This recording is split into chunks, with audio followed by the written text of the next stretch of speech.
God is working in you. The Holy Spirit is working in you.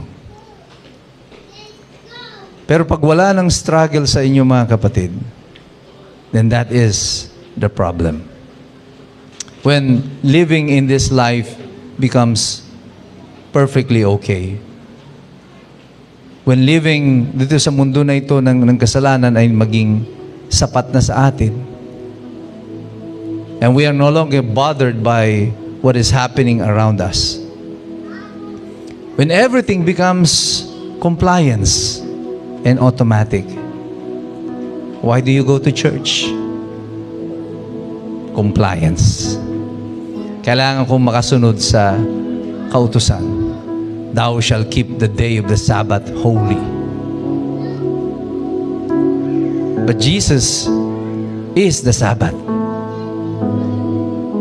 Jesus is the Sabbath. So we can use the entire week as our Sabbath. Because our praise and worship to God is every day. Sabbath is no longer the day. Sabbath is Christ. So when you ask yourself, bakit nga ba ako pupunta sa church? It's not about compliance. It's about love. I go to church because I love my God. Mahal ko ang Diyos. Bakit mo mahal yung Diyos? Kasi nauna siyang magmahal sa iyo. Hindi mo siya mahal dahil sobrang mapagmahalin ka lang. O, ang bait-bait mo.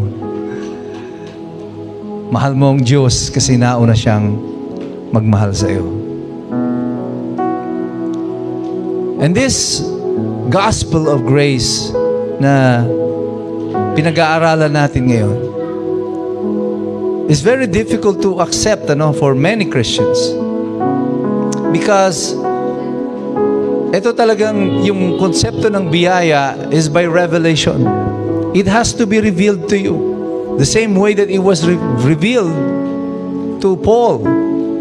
Na ni-reveal ito kay Apostle Pablo. And when it was revealed, he finally understood what it was. Kaya kahit nasa kulungan siya, masaya siya. Because he's free. And therefore, even when he is struggling with sin, he knows that he is saved.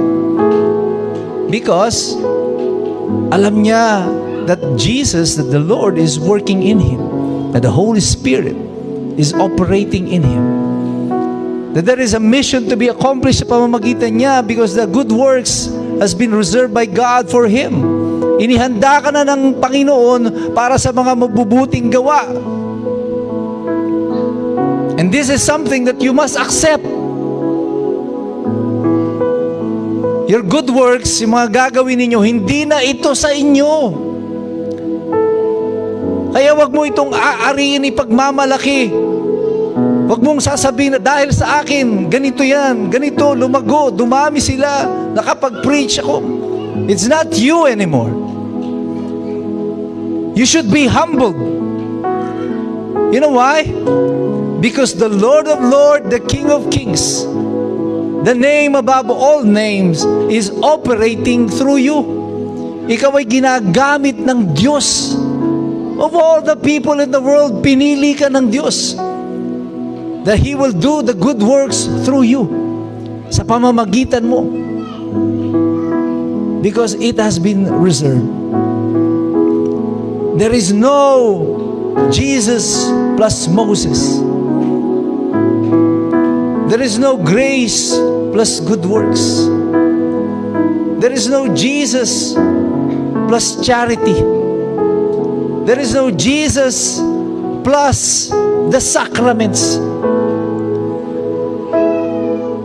There is no Jesus plus my kindness, yung kabaitan ko. It is Jesus alone.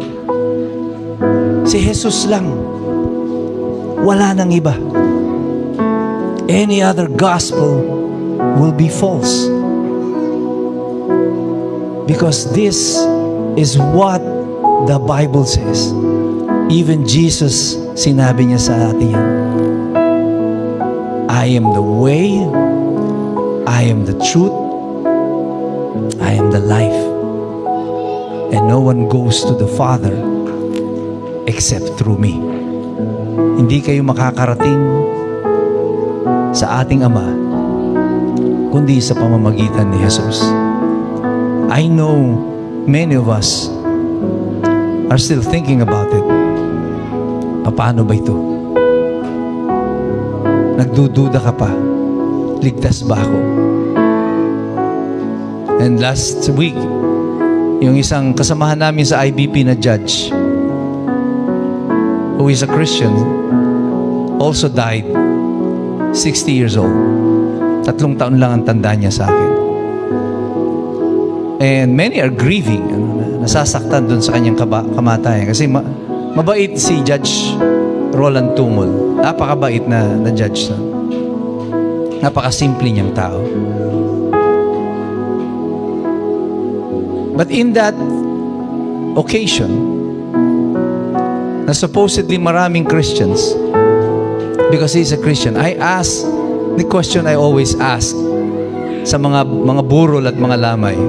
Nasabi ko, kung mamamatay ka ngayon, saan ka pupunta? And surprisingly, marami pa rin ang hindi nakakaalam kung saan siya pupunta.